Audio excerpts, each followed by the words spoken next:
This week on The Wheelhouse. The future of democracy. And a little later, a primary day preview.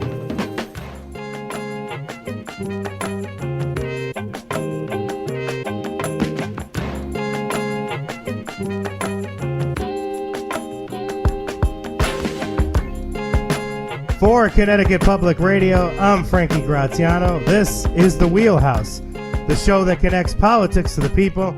We got your weekly dose of politics in Connecticut and beyond right here. Let's travel back in time. You're sitting in your high school history class and learning about our nation's founding. 1776, that's the year of the Declaration of Independence, a moment that many people say birthed American democracy. Since then, the U.S. has sort of positioned itself as a champion of democracy globally, imperfect as its own democracy may be sometimes. But attitudes about American democracy are shifting, including here in the States. 83% of American voters are either very worried, or at least somewhat worried, about the functioning of our democracy. That's according to a new Quinnipiac University poll. So what does this poll tell us? Why are people losing faith in democracy? We're going to talk about that and so much more with help from our great guests. First of all, you know him from the University of Hartford. Great fan of Ohio State, actually, not UConn basketball or maybe even University of Hartford. Dr. Bilal Sekou, Hilliard College Associate Professor of Politics and Government. Good afternoon. Go Good Hawks. Morning, Bilal. Go Hawks. Arkan Fung, the director of the Ash Center for Democratic Governance and Innovation at Harvard Kennedy School. Good morning, Arkan. Good morning. Thanks for having me. Thank you for coming on. And lastly, Annie Mang, the associate professor in the Department of Politics at the University of Virginia. Good morning, Annie. Good morning. Thanks for having me. Thank you for coming on. And folks out there, if you're listening, what do you think about the state of our democracy? You could join the conversation.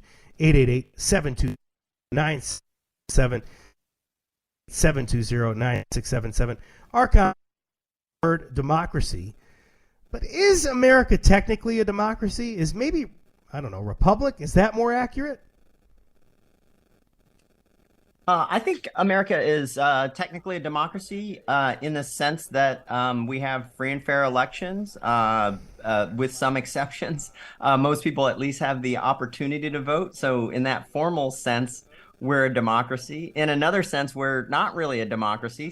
A couple of political scientists have done a lot of work to show that what government does oftentimes doesn't respond to really what the people want. So if you think that democracy means government does what the people want, then in an important sense, we're falling really far short of that. And we can get into the republic issue later on if you want. I think it's a little bit confusing what people mean by when they say, oh, we're a republic, not a democracy. Sometimes they mean that there are certain fundamental rights, and so a majority shouldn't overrule those rights. Sometimes, in the old sense, in some of the old senses, what it meant was, well, there should be the wise among us that rule, not everybody. I think that if that's what people mean by we're a republic, not a democracy, then I would really depart from that or object to that sense of it. You're sort of alluding to a representation of what people want. So what makes or breaks a democracy? How should we be thinking about this today? Well, I think one way to think about it is there have to be a lot of different views out there contesting for the vote of the people. The people have to be able to vote, everybody on a fairly equal basis. And you shouldn't just be about voting, right? It should also be about participating in between every 4 years in all sorts of ways. And, I think the poll that you cited earlier on, I'm not altogether surprised by that, but you have to dig in, and different people are really worried about the health of democracy for very different reasons. So some people, many capital D Democrats, are worried about the health of democracy for January 6th reasons. And are we going to have another January 6th like episode or heart attack in 2024? I hope not, but I think it's a possibility.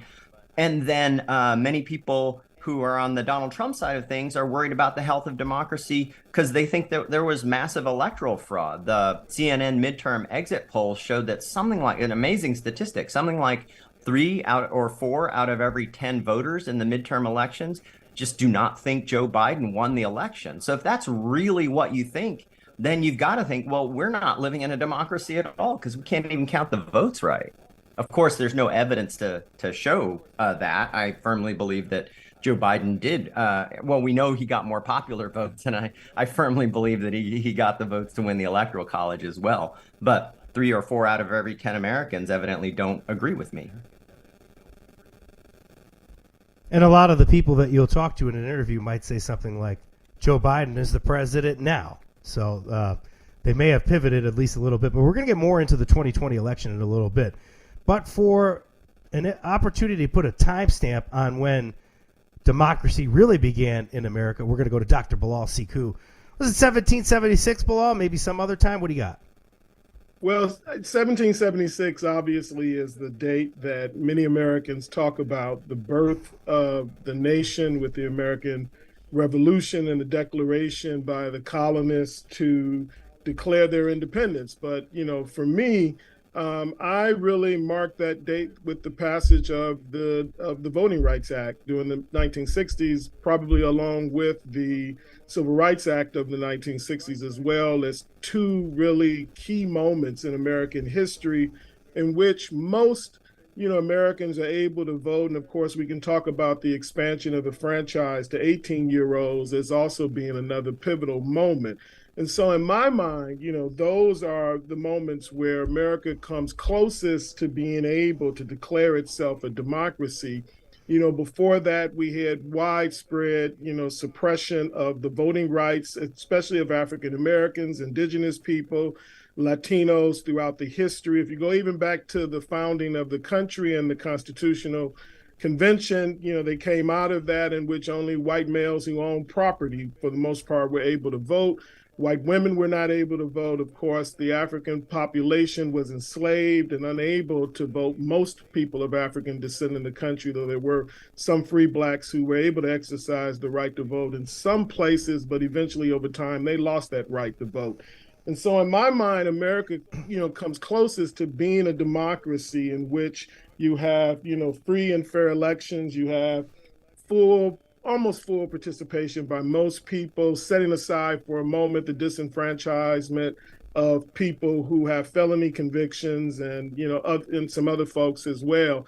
And so, that to me is the moment in which America really changed and the real promise of America started to come into full focus. And ever since then, of course, those rights have been under attack. And, here in Connecticut, we've done some tremendous work to try to expand access and opportunity to the right to vote. But that work is work that never stops because the folks who want to prevent people from being able to exercise the most basic and fundamental right that one should have in a democracy is always under attack and will probably be under attack well into the future. And then now Democrats act to imagine people of color answer that question. In a New York Times piece that we read, I was put onto it by a great producer of The Wheelhouse, Dalton. The writer phrased it this way: this idea of democracy, American democracy. If it was a person, it would be Gen X. Does anybody want to respond to that? Yeah, I completely agree with Bilal. I hear a chuckle. I completely agree with Bilal. American democracy is very young. I think it is crazy to consider America a democracy before the passage of the Voting Rights Act in 1965. I am a scholar of comparative politics, which means that I study global countries outside of the US, and it's my job to look at countries dispassionately and consider objective metrics of democracy, looking at whether they have free and fair elections and whether everyone can vote. And by these very objective criteria, there's just no way you can code America as a democracy. At its founding, women couldn't vote until 1920. People of color effectively couldn't vote until 1965. So I really think that we need to maybe stop being so allergic to just recognizing that America was not founded as a democracy. Honestly, it's still not a perfect democracy right now. There's still a lot of effective disenfranchisement, or even like in terms of laws on paper, like Bilal mentioned, there are states that disenfranchise incarcerated people. And so I just think we need to be a lot more realistic about recognizing what kind of regime the US has been and still is. Frankie, can I jump in here? Arcot. I think these are... Yeah, go ahead. Oh, thanks. I think these are great points. One way to think about is the U.S. a democracy, or is anybody a democracy, is what's not democracy, right? And so, for me, democracy is, the distinctive thing about democracy is it's a way of settling our disagreements, right? Every society, there's deep disagreements, who God is, whether women have the right to choose, whether everybody should get the same wage, or whether you should let the market rip, whether global climate change is an emergency and we need to act now, or whether no, we'll innovate our way out of it. Like super deep disagreements. And for most of human history, and in many societies still, the way that those disagreements get settled is not democratically, right? There's a king, there's a queen, there's a set of generals, there's a junta, there's a strong person who decides, and that's what society does.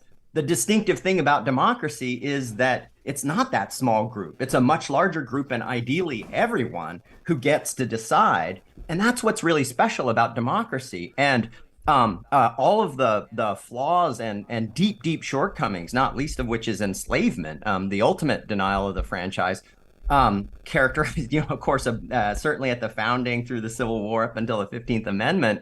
That's true. But it's also true that the 1776 and 1787 moment in the United States was an experiment to see if you could have a larger group of people decide that wasn't a king or a queen or a very small group at the top.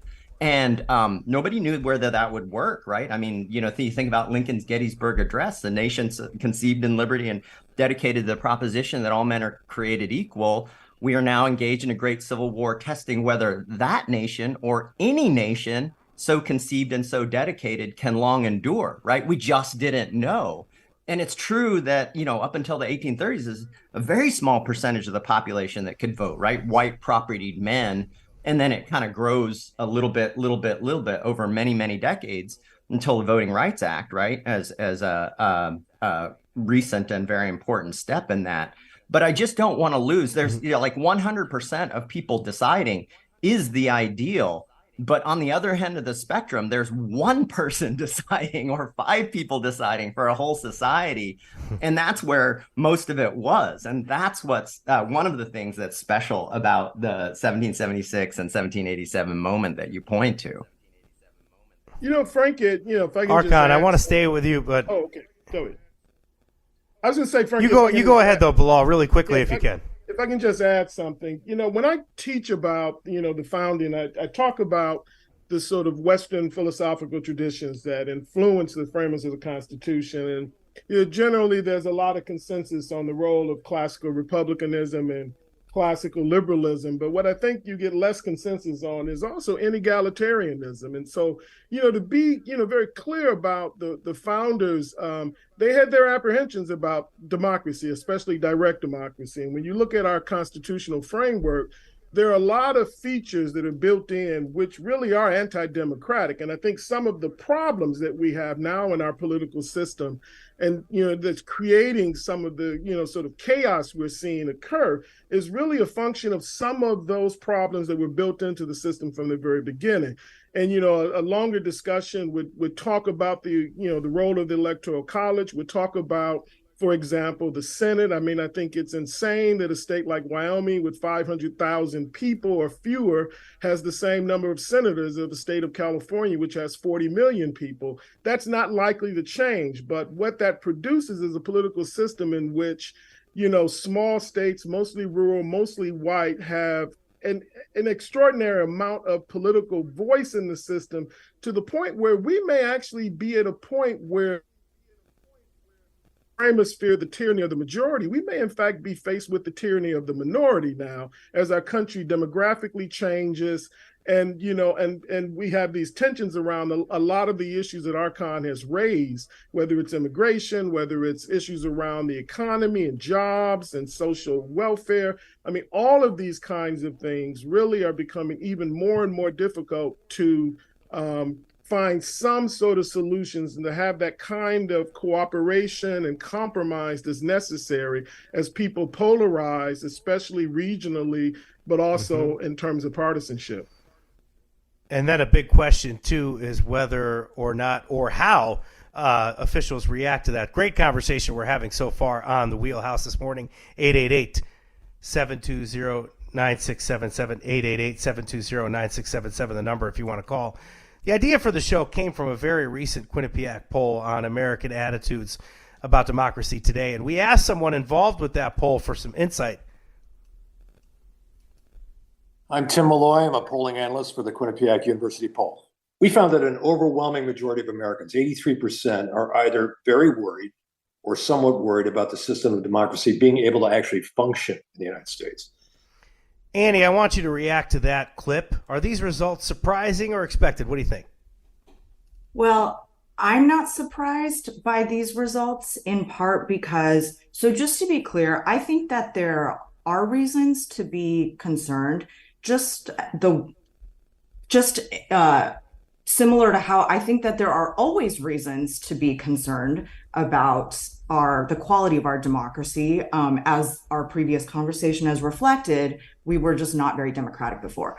But I think a large part of the reason why people are concerned now and have their doubts about democracy is, quite frankly, because we keep telling them to be extremely concerned, and we keep talking about how vastly undemocratic the US is, which I think is a complete oversimplification of the situation. So that's my short answer. People are extremely unhappy because we tell them to panic.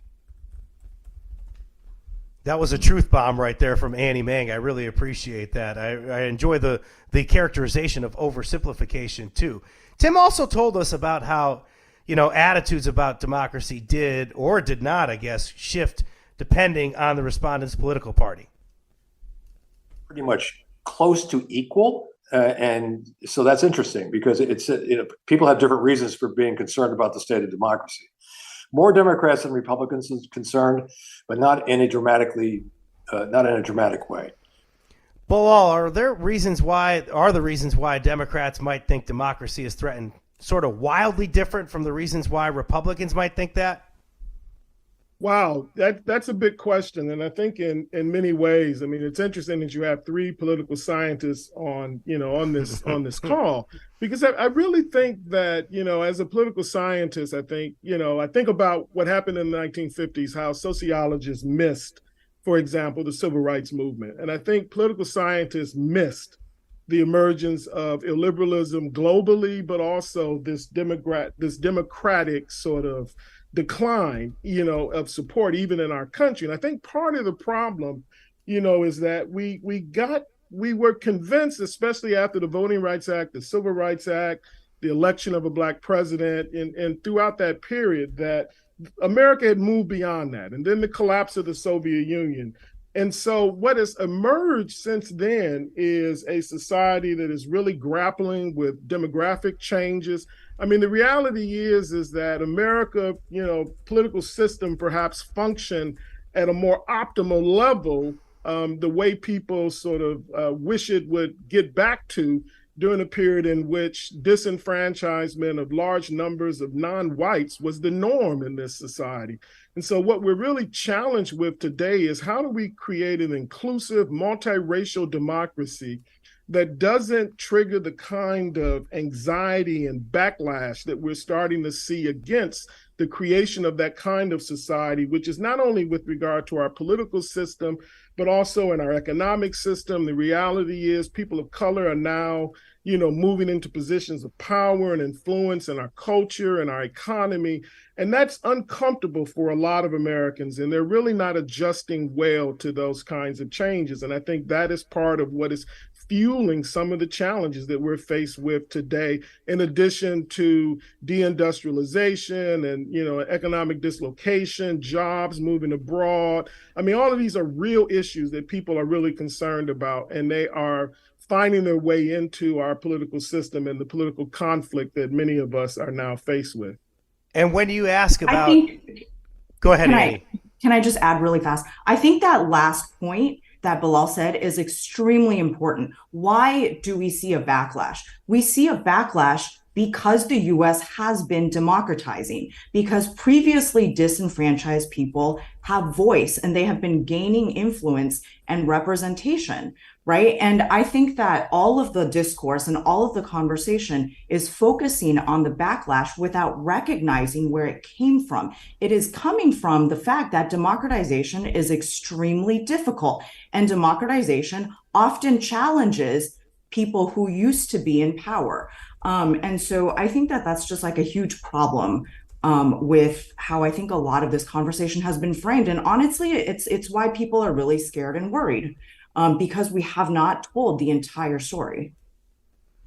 Yeah, Frankie, if I can add on to the reasons why people might be worried about democracy. We talked about a couple of the shorter term reasons, right? The reenactment, the January 6th, or worries about massive voter fraud. And then Bilal and Annie have raised a longer term issue with the backlash. A couple of others are, I think many of us who are, Gen X or a little bit older are accustomed to a politics in which people largely agree with one another, right? I mean, say you're in 2000 and you're looking at the Bush v. Gore election and you're a Gore supporter and Bush becomes president. Like, how much difference really is there between the two? I mean, there's some, but it's nothing like the difference between a Trump and an AOC or a Bernie or even a Joe Biden, right? So the differences are just much, much, much, much bigger. And that's true in the United States, and it's true of a bunch of countries in Western Europe as well.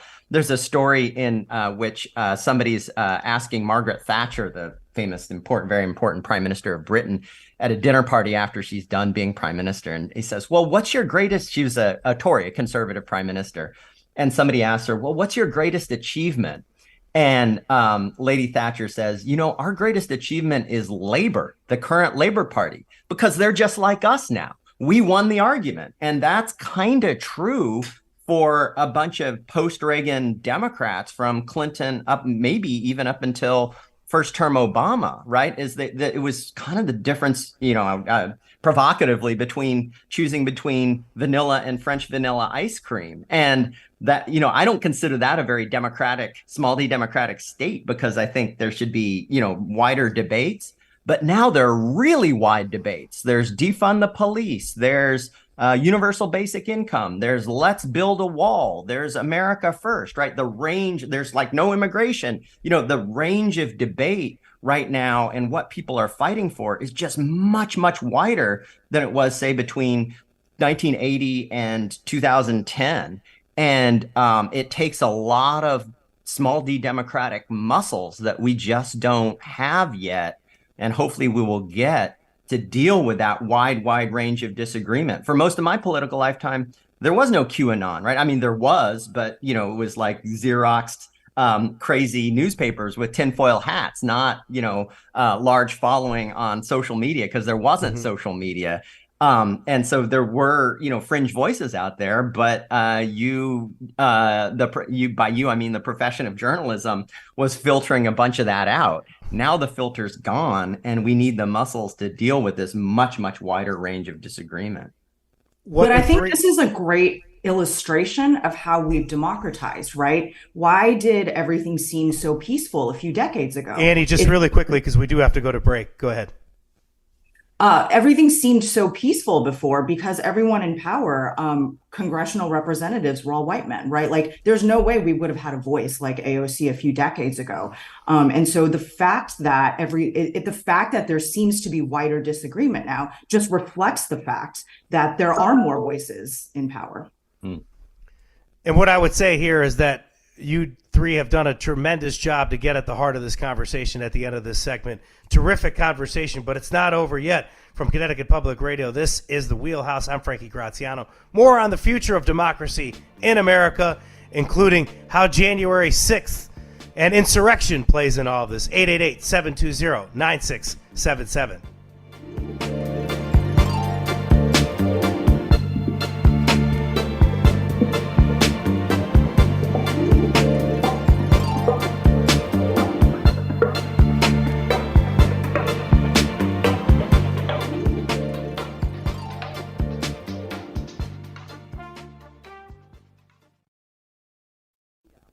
This is The Wheelhouse from Connecticut Public Radio. I'm Frankie Graziano. And if you're just joining us, we've been talking about the future of American democracy and how voters are feeling ahead of the 2024 presidential election. With us are Dr. Bilal Sekou, the Hillier College Associate Professor of Politics and Government at the University of Hartford. We also have Arkan Fung, who is the Director of the Ash Center for Democratic Governance and Innovation at Harvard Kennedy School. And then there's Annie Mang, who is the Associate Professor in the Department of Politics at the University of Virginia. We've had a dazzling conversation so far, but we want to know, has your opinion on American democracy changed, particularly in recent years? Join the conversation, 888-720-9677. We're going to go to Arkan, but before we do, we got a clip from our friend Tim at Quinnipiac. The fact that this has risen to this point after January 6th, where January 6th is still very much in the conversation, jumps out to me as the fact that there's a predominant anxiety in the country on both sides of the aisle, and the independents as well. And it's pretty telling. We got a problem here as far as our concerns about where democracy is headed and how safe we all are. Predominant anxiety. I don't know, brother. I don't know. There's been this thing called COVID too. I think that adds to it, but a lot of anxiety happening in America and beyond right now. That's Tim Malloy. Guys, when would you say attitudes, this is for Arkan specifically, when would you say attitudes about our democracy started to change? Is this a kind of a direct response to the rise of Trump, or does it start even before then, Arkan? Oh, I think it's a slow burn. So, back in a little bit of history, back in 1964, when John F. Kennedy, or early 60s, was president, 3/4 of Americans in polls said we could trust people in Washington to do what's right all of the time or most of the time, like 75%. And now, that's 25% or 30% on a good day. So, basically since Watergate, our trust in government and confidence in our political institutions has been declining. And, I think that's part of that is in the public discourse, right? That's Reagan. One of his catchy slogans was "Government is not the solution to your problems. Government is the problem." And I think that really got a lot of traction, not just because he said it, because it was in the air. But then there's also results, right? Over that period, economic inequality and dispossession in America has just grown so that inequality right now is as high as at any time since the Gilded Age, that's the Great Depression and before Roosevelt and the New Deal. And I don't know, for your listeners, you might want to look up a paper by Angus Deaton and Ann Case, very famous paper about deaths of despair. Life expectancy for both Black Americans and white Americans who lack a college degree has actually been going down for the last 10 years. And so that's incredible. Not only it's not just that it hasn't been growing, it's been people without a college degree are living shorter lives than a couple of decades ago. And so all of this is the kind of slow burn, right? There's a slow burn part of it, but then there's also a sudden part of it. It's like climate change that way, right? Carbon's been building up for a long time in the air. And then all of a sudden, you see storms and you see wildfires. And so there's like this immediate heart attack manifestation, which is January 6th. But that is because of causes that have been bubbling up for a really long time.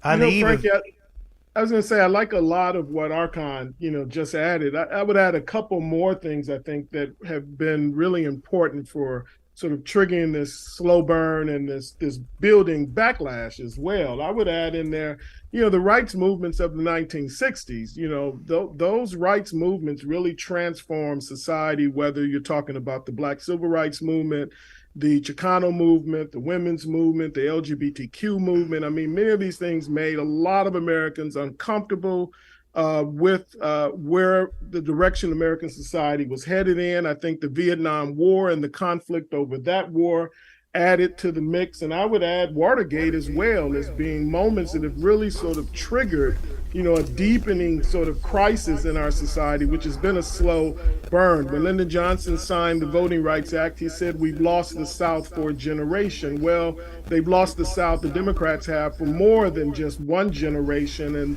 that's not likely to change unless you see demographic changes with immigration and the movement, for example, by Blacks back into the South, which may change the politics of the South. We saw evidence of that in, the state of Georgia. The other thing I'll add very quickly is that I'm particularly alarmed about all of this because, quite often the focus of these sort of democratic sort of efforts around, suppressing voting rights often target people who look like me. And as an African American, and someone who's involved with Common Cause and, and other groups that work on voting rights, this is just really a central issue to me because, those attacks, began in the 1960s. They haven't ceased and they continue. And so we need to be vigilant and we need to be focused and we need to continue to fight against, this democratic slide that we're seeing in our country. But we're also seeing, as Annie could talk about, globally as well.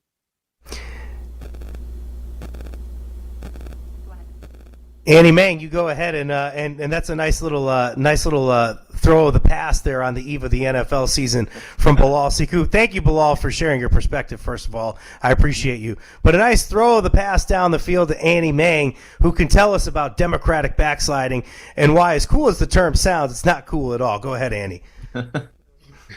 So democratic backsliding is a very hot topic right now globally. It's generally kind of thought of just state-led weakening or elimination of kind of democratic institutions. I'm going to sound a little contrarian right now, and I'm going to say that when I look at the data, I don't actually see a huge wave of global democratic backsliding right now. But here's the thing. It's because there has always been a bit of democratic backsliding. I'm not saying that it's not happening. I'm just saying it was already happening before, and we just didn't pay attention to it. So, for instance, one of the most important indicators of a health of a democracy is whether the incumbent loses and is willing to step down, right? Like, I think that turnover is this concept that we can all agree on is just very fundamental to this idea of democracy. And when we look at rates of turnover in countries worldwide, rates of turnover have actually stayed extremely constant over the last 2 decades. So I would say global democracy is kind of stable or stagnant, right? You could kind of read this as we're not continuing to democratize, and maybe that's not great either. But I actually think that this framing that the world is currently experiencing, this like huge unraveling, is actually not accurate and it's not supported by the data. Can I follow up on that, though, Annie? And this is very important. This is why I wanted to have this conversation. Is it just because these things tend to happen now and we can see them 24/7? I wanted to bring this up because we see something that's obviously not confirmed, but there was a death of a prominent military figure in Russia. And then we do know that there was a political assassination in Ecuador. Some of our reading in advance of this program, we saw that some democracies were having issues in Hungary, Romania, and Croatia, and Turkey as well. So is this just rates of turnover? Is this something that's just kind of the norm, unfortunately, Annie? So countries like Turkey and Russia are just not democracies, right? Like these are just very clearly authoritarian regimes. And I think part of the problem is that we are way too fast to see a country that holds some elections and just assume that they're fully democratic.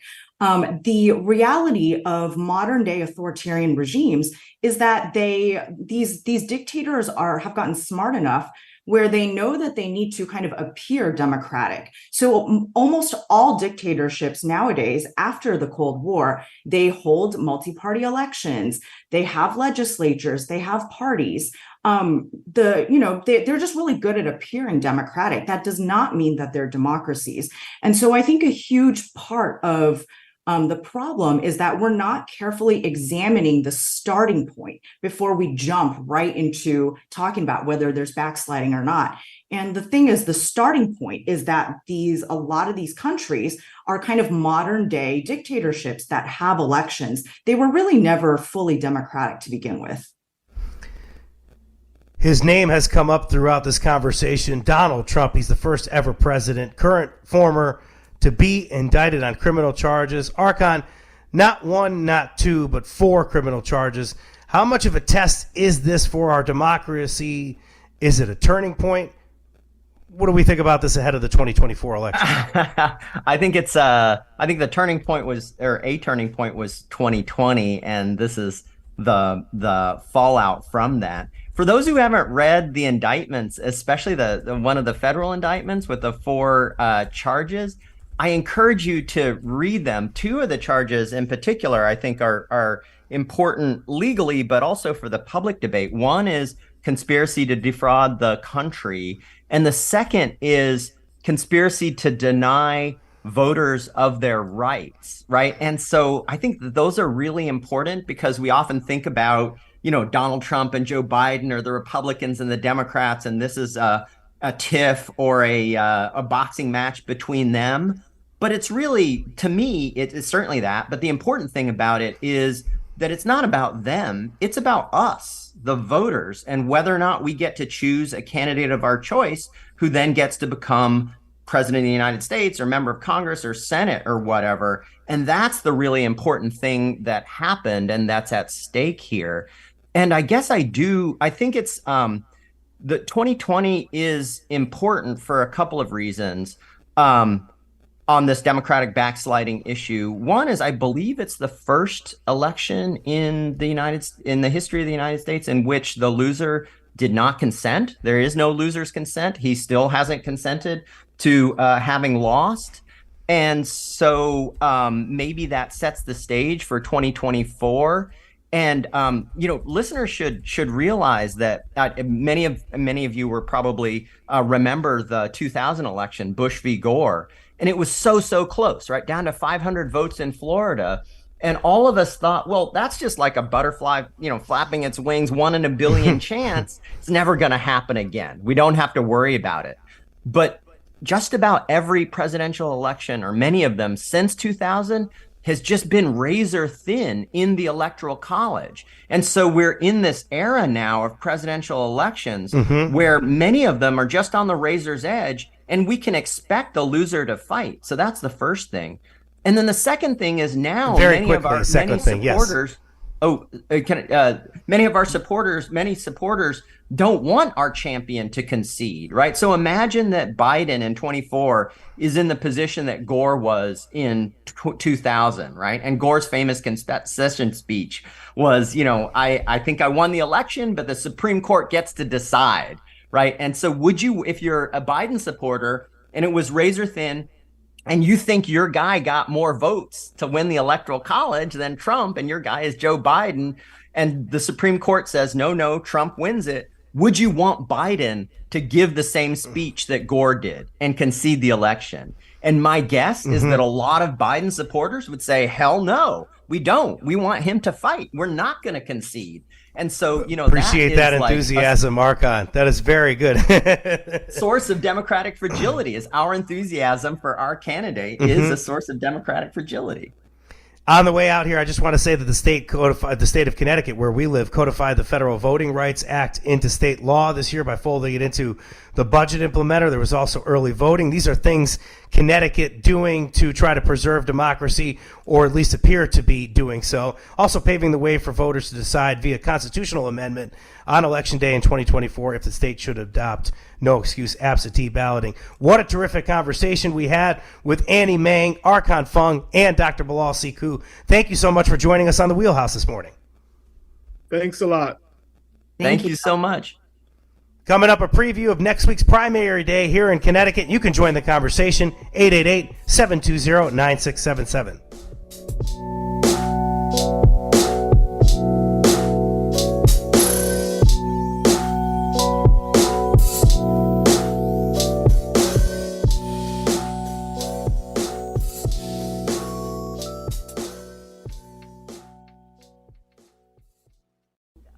It's the Wheelhouse from Connecticut Public Radio. I'm Frankie Graziano. As we just heard, elections, they're central to our democracy.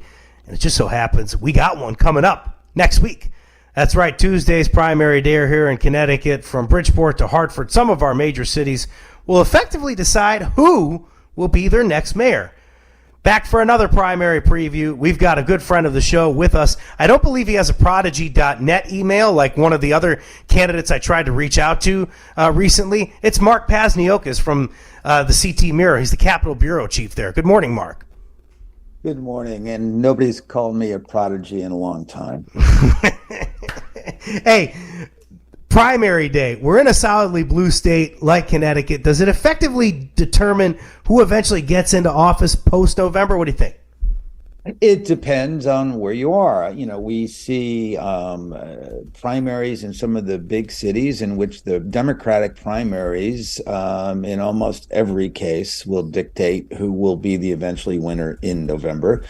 But no, in some of the smaller communities, these offices are very much up for grabs. And, we see there are 26 primaries, 12 Democratic, 14 Republican. There's overlap only in one suburb, Bloomfield. But there are a lot of fights in both parties, and a lot of this stuff, it's really personalities, some local issues, and quite frankly, a lot of small town.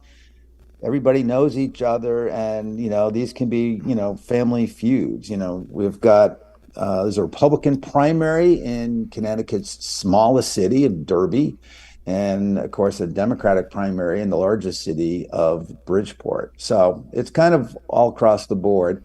There's really only a handful of primaries that will determine who is going to be the chief elected official, whether it be a mayor or a first selectman. And there are, 5 of those really in each party. And then the rest of it is, all over the place, council stuff, some aldermanic stuff, but it's really, it's a very short list of primaries that are going to affect who actually runs a town or a city.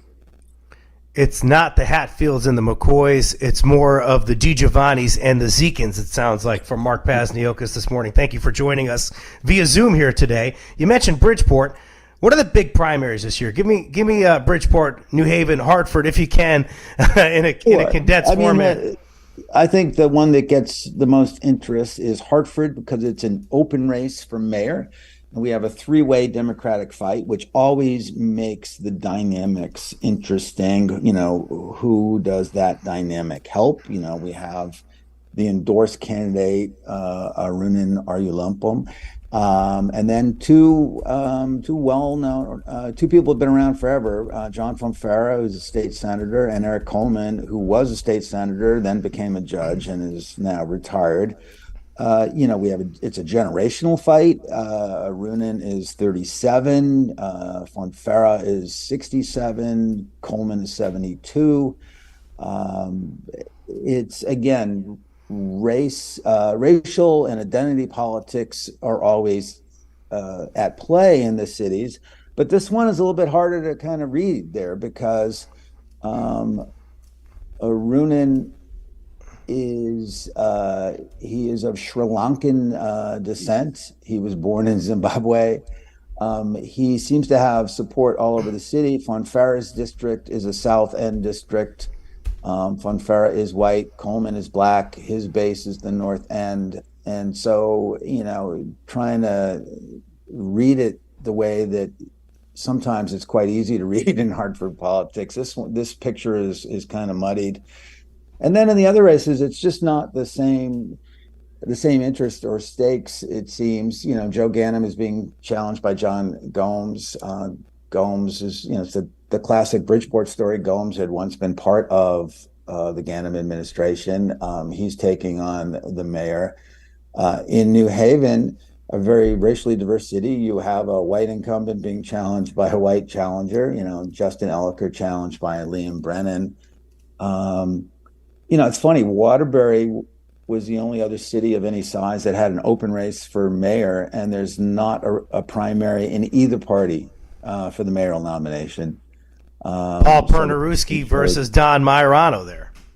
Yeah, but that's obviously for November. So, but we have some small town stuff. Oh, and also, Hamden, there's a Democratic primary there that is quite heated. So that's, and then Middletown, you have two young folks fighting it out. Ben Florsheim, who was in his 20s when he was elected, he's being challenged by Ed Ford Jr. Ford is black, he's 25, and he was a Republican until recently. He made news years ago when he was elected at the age of 20 as a city council member there. He's now running as a Democrat in the primary there against Florsheim. So, those are the things that, I think people will be looking for next Tuesday. And then you get some small town stuff on the Republican side. Contests for the chief elected official in Brookfield, Derby, Griswold, Killingworth, Thompson. In West Haven, where it's an open seat where the Democrats are favored, the Republicans are fighting it out. The Democrats have lined up behind the state representative, Dorinda Borer. So those are kind of the races that'll get the most attention next Tuesday. Very important capsulation, pretty much of all the races that are important in Connecticut. I appreciate that, Paz. We got about a couple of minutes left here. I want to know, back to kind of those big cities. And I think this is a big question that maybe we didn't explore last time when we talked, but we should this time. Any of the big cities, do you think they're closer to fielding a Republican candidate? And it's important, or maybe even a third-party candidate. Maybe you're thinking in Hartford, working families or something like that. But when we talk about an episode like Democratic backsliding, is it important to get more parties involved and maybe have the general be more important than the primaries? What do you think? We're not seeing it yet in Connecticut. I haven't seen it. We certainly see it in city council races where the working families in Hartford have effectively replaced the Republican Party as the minority party. Under Connecticut law, if you have at-large city council races in Hartford, there are 9 seats and no party can hold more than 6. So 3 seats used to go by default to the Republicans, and now the working families contest for that. But we haven't seen evidence yet of really the Republicans or a third party really becoming strong enough to challenge the Democratic nominee. In Bridgeport, we saw that in a state Senate race years ago with Ed briefly, yep. Yeah, he won on the working families line, but he was a Democrat and then was reelected as a Democrat. So anyway, that's what we see so far on that kind of thing. A very expansive primary preview here with Mark Pazniokis, Capitol Bureau Chief, CT Mirror. Thank you so much. Big thanks to Paz for giving us a primary day preview today. Today's show produced by Meg Dalton, technical producer Kat Praster. Thanks to Katie Tolarski for helping us in studio.